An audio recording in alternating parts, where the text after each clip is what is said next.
Assalamualaikum warahmatullahi wabarakatuh. Perkenalkan, kami dari kelompok 6 akan menyampaikan materi tentang mengukur dan mengendalikan aktiva yang dikelola. Kelompok kami terdiri dari 5 pemateri, yaitu saya sendiri, Adinda Rizky Amalia, kemudian ada Arin Gizatul, ada Cari Ratu Nasifah, Farhan Novendra, dan Konita Anindya. Di pokok materi ini kita akan membahas tentang struktur analisis, kemudian ada pengukuran aset, EVA, ROI, dan ROA, pertimbangan evaluasi manajemen, dan yang terakhir ada evaluasi kinerja ekonomi entitas. Langsung saja ke materi yang pertama, ada struktur analisis. Tujuan pengukuran penggunaan aktiva merupakan analogi dari tujuan laba, yaitu 1. Untuk memberikan informasi yang berguna dalam membuat keputusan yang bagus mengenai aktiva yang digunakan, dan untuk memacu para manajer agar membuat keputusan yang merupakan kepentingan perusahaan. Yang kedua ada untuk mengukur kinerja unit usaha sebagai suatu entitas ekonomi. Secara umum, para manajer unit usaha memiliki 2 sasaran kinerja. Yang pertama, mereka harus menghasilkan laba yang mencukupi dari sumber daya yang digunakan, dan yang kedua, mereka dapat menggunakan sumber daya tambahan hanya jika penggunaan tersebut menghasilkan tingkat pengembalian yang memadai. Sebaliknya, mereka harus menghentikan penggunaan aktiva itu jika laba tahunan yang diperkirakan dari penggunaan aktiva tersebut lebih rendah daripada kas yang dapat direalisasikan dari penjualannya.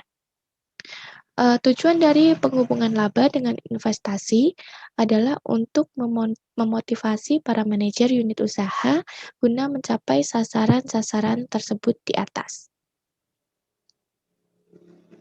Selanjutnya, tingkat pengembalian atas investasi atau ROI adalah suatu rasio perbandingan.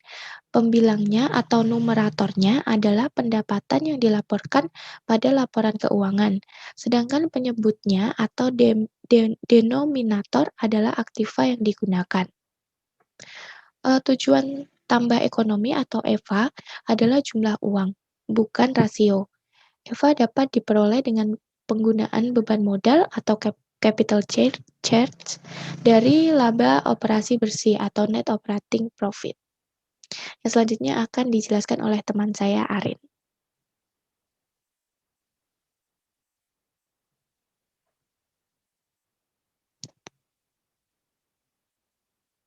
Baik, di sini saya akan melanjutkan ke pembahasan yang berikutnya, yaitu mengenai mengukur aktiva yang digunakan. Di sini yang pertama ada kas. Kas biasanya dikendalikan secara terpusat, karena pengendalian pusat akan memungkinkan penggunaan saldo kas yang lebih kecil daripada setiap unit memegang saldo kas yang dibutuhkannya untuk menyeimbangkan perbedaan antara kas masuk dan kas keluar. Akibatnya, saldo kas aktual pada tingkat unit usaha akan cenderung lebih kecil dibandingkan dengan saldo kas yang diperlukan. Lalu, salah satu alasan untuk memasukkan kas pada jumlah yang lebih besar dari saldo biasa yang dipegang, yaitu bahwa jumlah yang lebih besar ini diperlukan untuk memungkinkan perbandingan dengan perusahaan luar atau perusahaan lain. Yang kedua ada piutang. Di sini memasukkan unsur piutang pada harga jual atau pada harga pokok penjualan merupakan hal yang masih menjadi perdebatan. Yang biasanya dilakukan adalah mengambil alternatif yang lebih sederhana, yaitu memasukkan piutang pada nilai buku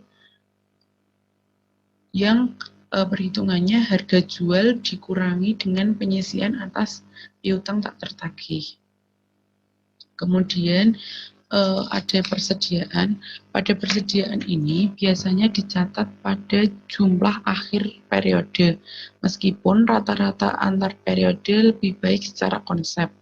Untuk memperlihatkan laporan keuangan yang lebih baik dengan tingkat laba yang cukup tinggi, perusahaan disarankan menggunakan metode FIFO atau first in first out. Sedangkan untuk mengurangi pajak yang harus ditanggung perusahaan, maka perusahaan disarankan menggunakan metode LIFO atau last in first out, karena laba yang didapatkan akan menjadi lebih rendah. Kemudian ada model kerja secara umum. Di sini perlakuan atas model kerja bervariasi. Perusahaan akan memasukkan seluruh aktiva lancar ke dalam investasi dengan tidak mengeliminasi kewajiban lancar. Seluruh kewajiban lancar dikurangkan dari aktiva lancar. Lalu ada properti, pabrik, dan peralatan.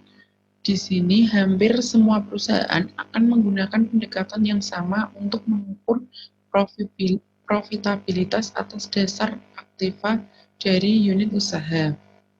Hal tersebut menyebabkan permasalahan serius dalam penggunaan sistem tersebut untuk tujuan yang dimaksudkan. Adapun permasalahan tersebut yaitu yang pertama ada akuisisi peralatan baru, yang kedua ada nilai buku kotor, yang ketiga ada disposisi aktiva, yang keempat ada penyusunan anuitas, dan yang terakhir ada metode penilaian yang lain. Lalu untuk aset-aset yang disewakan, banyak perjanjian sewa guna usaha merupakan perjanjian dana yang perjanjian tersebut memberikan cara alternatif untuk menggunakan aktiva yang seharusnya didapatkan dari pendanaan dengan utang dan modal. Sewa guna usaha finansial atau sewa guna usaha jangka panjang yang setara dengan nilai sekarang dari arus beban sewa merupakan sama dengan utang dan dilaporkan juga di dalam neraca. Kemudian ada aktiva yang menganggur. Di sini suatu unit usaha yang memiliki aktiva menganggur atau idle asset yang dapat digunakan unit lain, maka unit usaha tersebut akan diperbolehkan mengeluarkan aktivanya dari dasar investasinya. Tujuan dari izin ini adalah untuk mendorong para manajer unit usaha guna melepas aktiva menganggur ke unit lain yang mungkin memerlukan aktiva tersebut. Lalu ada aktiva tidak berwujud. Di sini ada keuntungan dalam mengkapitalisasi aktiva tidak berwujud seperti R dan D dan pemasaran, serta kemudian mengamortisasinya selama masa manfaat. Metode tersebut akan mengubah cara para manajer unit usaha memandang pengeluaran semacam ini. Dengan menghitung aktiva semacam ini sebagai investasi jangka panjang, manajer unit usaha akan memperoleh manfaat jangka pendek yang lebih sedikit dari pengurangan atas pengeluaran untuk pos tersebut.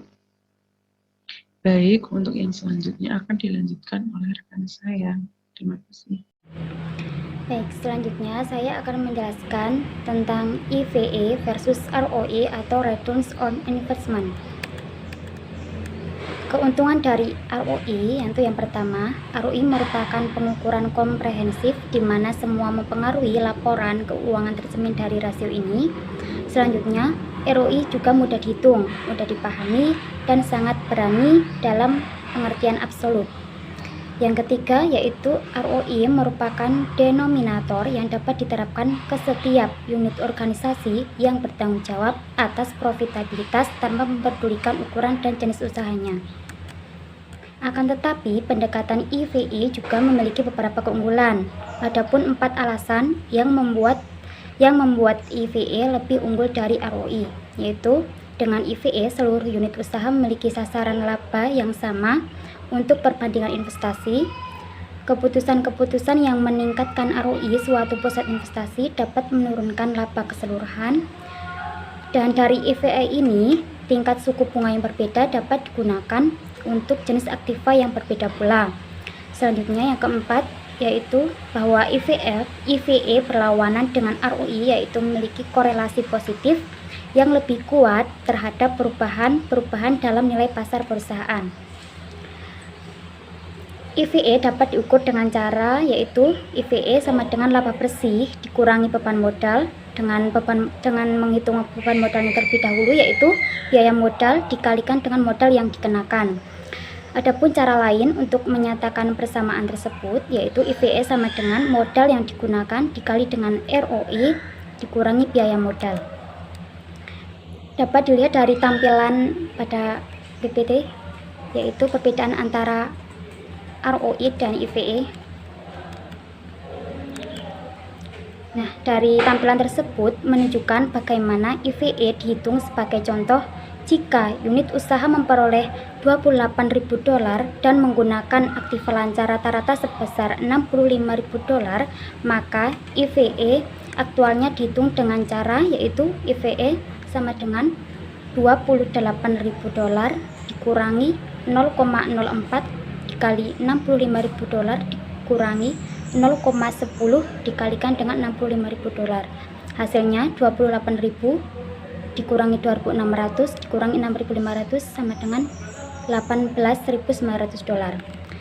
Hasilnya lebih besar dari $3.300 dikalikan dengan $18.900 dikurangi $15.600 dibandingkan dengan tujuannya tersebut. Selanjutnya akan disampaikan oleh teman saya. Pertimbangan evaluasi manajemen. Menurut para ahli, Princeton dan kawan-kawan tahun 1956, pengertian evaluasi yang dikemukakan Princeton dan kawan-kawan adalah penafsiran akan perkembangan dan kemajuan menuju arah sasaran atau nilai yang telah ditentukan. Sudijono, tahun 1996.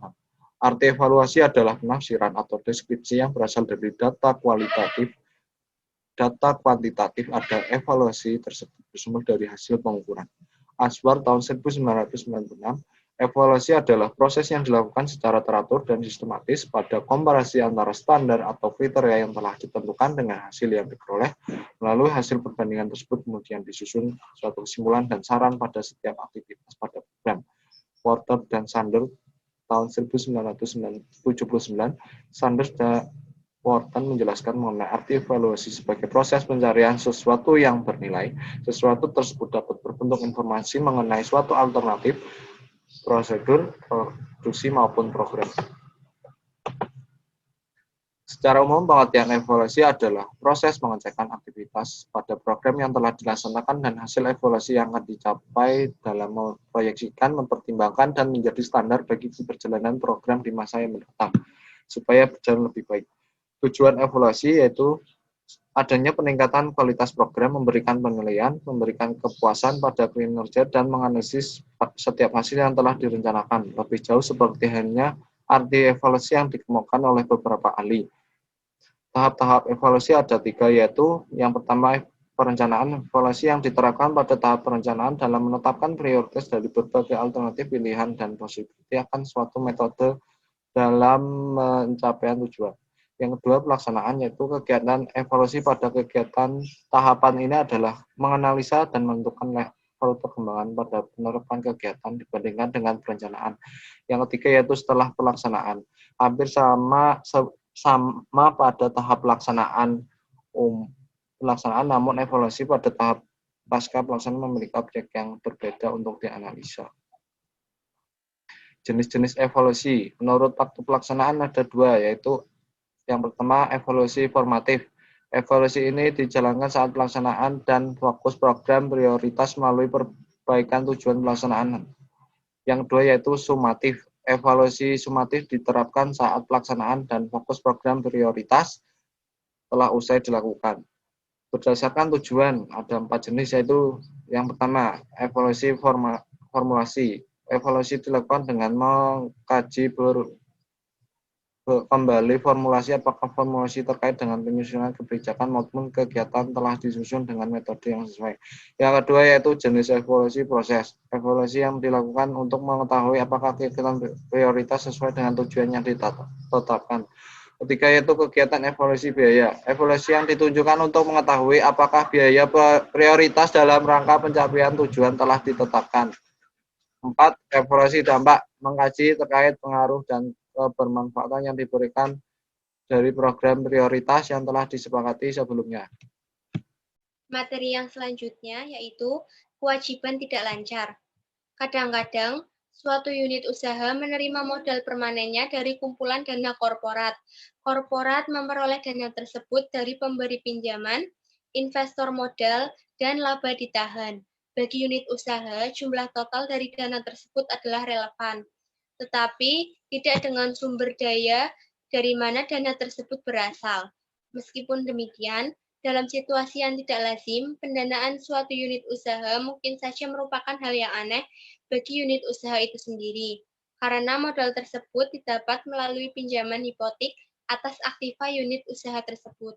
Maka sebaiknya dana dipinjam diperhitungkan secara terpisah dan perhitungan EVA-nya dilakukan berdasarkan aktiva diperoleh dari sumber umum korporat dan bukan total aktiva.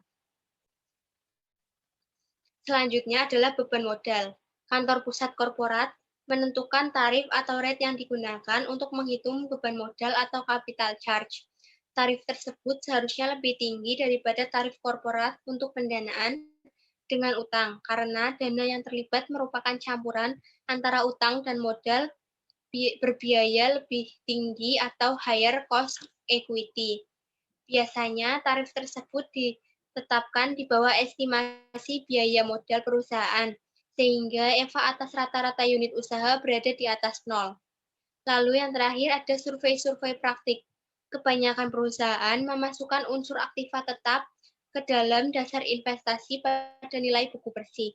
Perusahaan-perusahaan tersebut melakukan karena ini merupakan jumlah dengan mana aktiva tersebut dicatat dalam laporan keuangan tersebut, mencerminkan jumlah modal yang digunakan dalam divisi tersebut. Materi yang terakhir yaitu mengevaluasi kinerja ekonomi suatu entitas. Laporan ekonomi merupakan instrumen yang diagnostik. Laporan tersebut memberikan indikasi apakah strategi unit usaha yang sekarang sudah memuaskan, dan jika tidak, keputusan apa yang harus diambil untuk unit usaha tersebut. Apakah memperbesar, memperkecil, mengubah arah, atau menjualnya. Laporan ekonomi dapat dijadikan dasar untuk memperoleh nilai perusahaan secara keseluruhan yang disebut break-up value, yaitu estimasi jumlah yang akan diterima oleh para pemegang saham jika masing-masing unit usaha dijual. Break-up value berguna bagi organisasi luar yang sedang akan membuat penawaran pengambil alihan perusahaan, dan laporan ini berguna bagi pihak manajemen dalam menilai suatu tawaran. Perbedaan yang paling nyata antara kedua jenis laporan tersebut adalah bahwa laporan ekonomi lebih berfokus pada profitabilitas di masa depan daripada profitabilitas yang sekarang atau yang lalu. Nilai buku dari aktiva dan penyusutan berdasarkan biaya historis aktiva. Informasi ini tidaklah relevan untuk laporan yang memperkirakan masa depan. Secara konsep, suatu unit usaha adalah nilai sekarang dari pendapatan di masa lalu. Hal ini dihitung dengan mengestimasi arus kas untuk setiap tahun di masa depan dan mendiskontokan setiap arus kas tersebut pada tarif laba yang telah ditentukan. Analisis tersebut dilakukan untuk 5 atau 10 tahun yang akan datang. Aktiva yang ada di tangan pada akhir periode diasumsikan memiliki nilai tertentu yang didiskontokan dan ditambahkan ke nilai arus kas tahunan. Sekian yang dapat kami sampaikan, kurang lebihnya mohon maaf. Semoga bermanfaat. Terima kasih.